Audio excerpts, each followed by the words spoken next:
Hi, welcome to this. I wanted to talk a bit about what's going on in the world at the moment. And I know everybody sees it in a very critical way, as if we're living through really terrible times. And I don't disagree that the times are quite challenging, but then times are always challenging in that respect, because I think it's worth recognizing that life is an emergent process, and the process of emerging, a bit like giving birth, there's always challenges involved in that. And I'm wondering how we step back rather than be involved in taking it all so seriously, and recognize the fascinating link that's emerging, that we're becoming more conscious of, between our own minds and the collective mind. And so I think when you look through that, or from that perspective, you begin to see something very different going on. And of course, our own individual minds, oh my God, our temptation to judge everything as either good or bad, or that it needs to be sorted out or dealt with, or that this is all wrong, and we spend vast amounts of time analysing what we think is right or wrong with the world, and also in our own lives what we think is right and wrong with other people. We're past masters at that, and with ourselves, judging ourselves as well. But when you stand back and look at the world through a different lens, a bit like the seasons, it's a bit like with the seasons, we all sort of accept, wherever we may live in the world, that there are different seasons. They vary across the world, but we recognize there are certain cycles at play. And we're more interested in adapting to those cycles and trusting the nature of the cycles.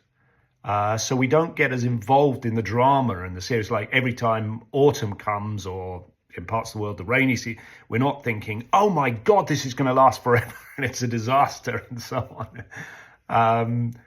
And my son has just had a first child, and my daughter's just had her second child at a very similar time. And of course, a lot of what we're talking about, which is quite difficult as parents, is every stage your child goes through. Is that all that worry? My God, this stage is going to last forever. Like they're not sleeping at night, and I can't sleep, and one of the things you learn with children is that they just, whatever you do, they just develop without any conscious effort on their part or your part. They just grow and emerge, a bit like plants, according to sort of very natural laws that are at play in us. So when you see the universe through that light, that it's a sort of very naturally unfolding, lawful thing, you stop judging it as much in terms of what's wrong or right, or like a parent with a child, or someone with the seasons worrying about, oh my God, is autumn going to end? It seems to be going on forever, and all the trees are, dying, the plants are dying. You think, oh no, this is now, and you adapt to it, and you have a broader perspective. And I'm wondering how we have that about the world, because I can see at the moment with AI coming in, there is the most astonishing opportunity, like really astonishing opportunity of something that's emerging. And I see that it's less about AI and whether we think it's a good thing or a bad thing, and will all these awful things happen, or will that, which is very much like our own minds sort of catastrophizing. To stand back and see what, like autumn, what might be dying off, and what new thing might be emerging, what new shoots might be emerging. And when I look through that lens, it's fascinating for me, because what I see is that AI represents this incredible ability to see the patterns of our lives. If I look at social media, if I look at all that's been happening with AI, it is computing all of human experience and knowledge, not what we present as what we want human experience to be, but what we're actually doing. It's that frustration that social media reflects back to us, what we're actually doing, not who we think we are. And I see that AI has this incredible ability to see the patterns of our thinking and our personalities. And I think with every obviously, with every new invention since the dawning of time, when we first discovered how to make an axe, our capacity to extend human experience and human activity and behavior and so on extended. Our capacity for destruction extended. We could kill people far more effectively, and also our capacity for positive creativity to ensure our survival, to support and help the people around us. It's not really to do with the thing itself. It's to do with an evolutionary leap that's being made, and how do we come to terms with that? During the Second World War, we obviously discovered the atomic bomb and the ability to blow ourselves to bits. And we saw our shadow to be enormously destructive. And yet, out of that came the fact that we haven't had a world war like that again. We saw our own shadow, and in some ways then you see, horrible as it might be at one level, like autumn, the destructive power of life also keeps provoking us to wake up. And I'm seeing with AI, and more generally, I'm seeing, wow, we've had this collective brain, the internet, amassing information. And during COVID, you could see there was a sort of step change in that, because suddenly we all went online, and the amount of information pouring into AI increased exponentially. And we began to, like a child, to learn a new way of relating online to each other, so that many people's jobs now involve not direct physical contact with people. In fact, all our lives do. Even if you're very isolated from IT, now you really can't, pop down to your local bank to talk to your bank manager, or the people that you are interacting with are global. And often it's not physically determined. It's not a physical interaction. We're in a more virtual interaction. So it's stretching our hearts to see that we're all one.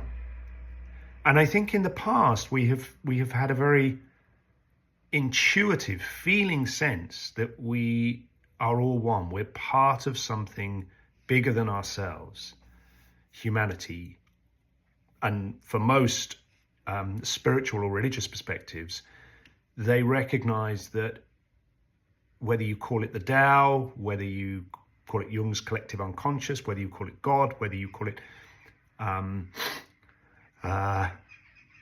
whatever other names you might have, everybody intuitively felt there was something larger, some larger pattern.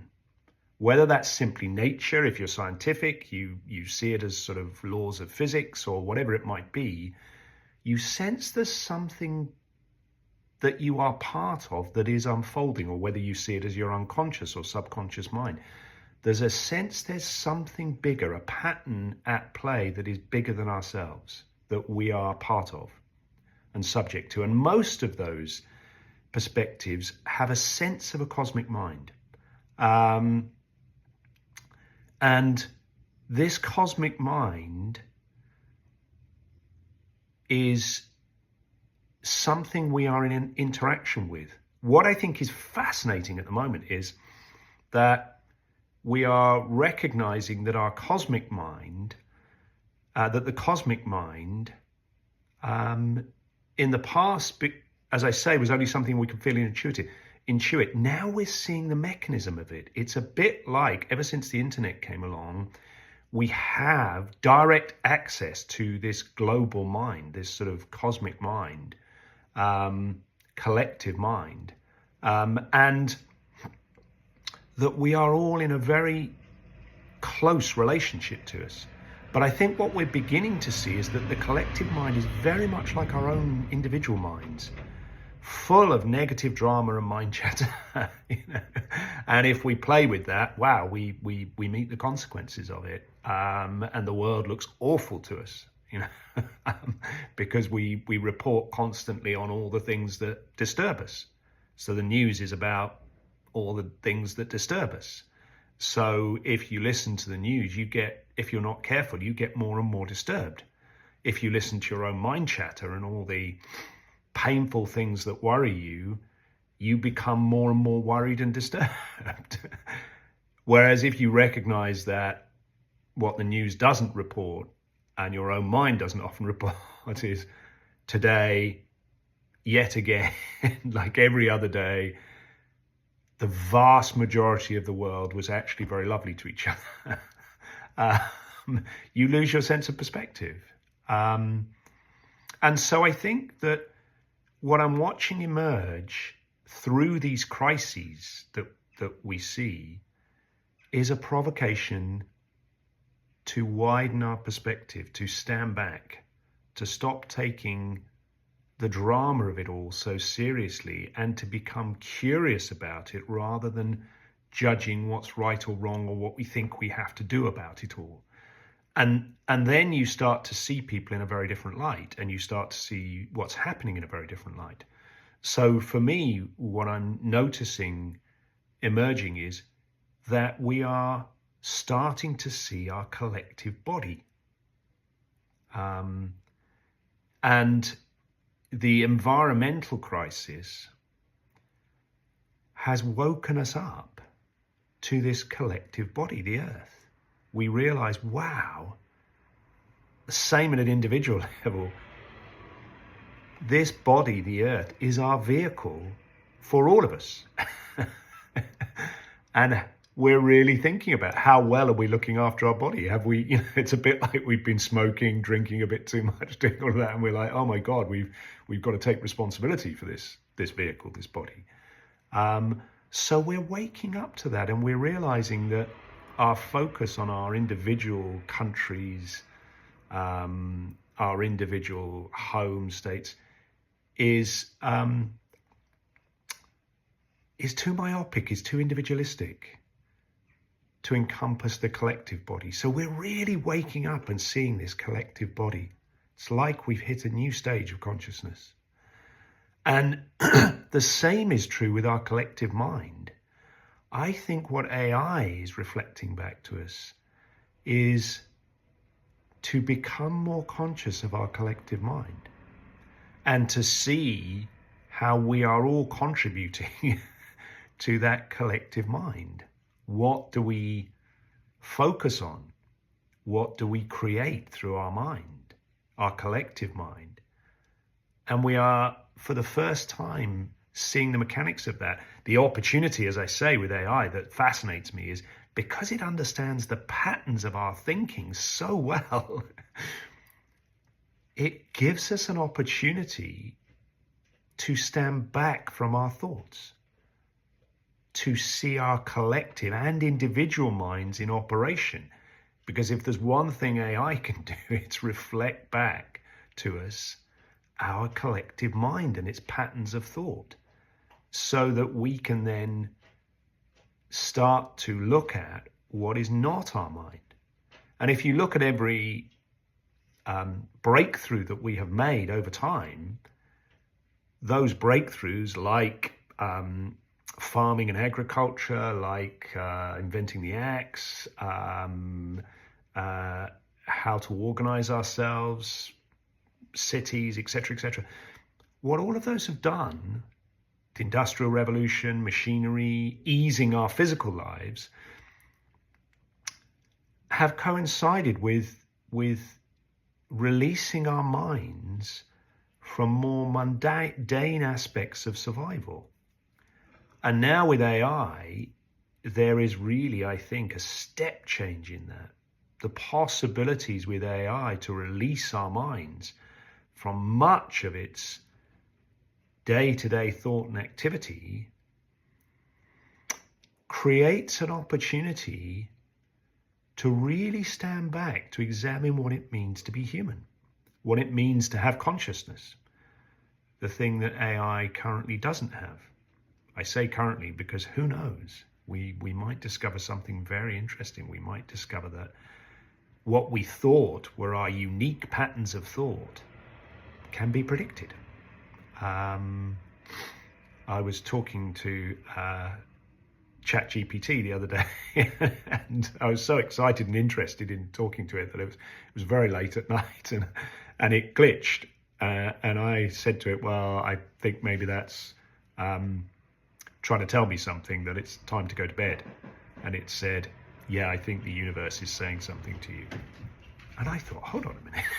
And in the morning I said to it, do you say that to everybody, or did you pick up on the context of me? And it said, well, I am very sensitive to context. And I realized, wow, yeah, you can predict who I am and the way I will be thinking about the world with incredible accuracy. But that creates an amazing opportunity for me to stand back from my own thinking.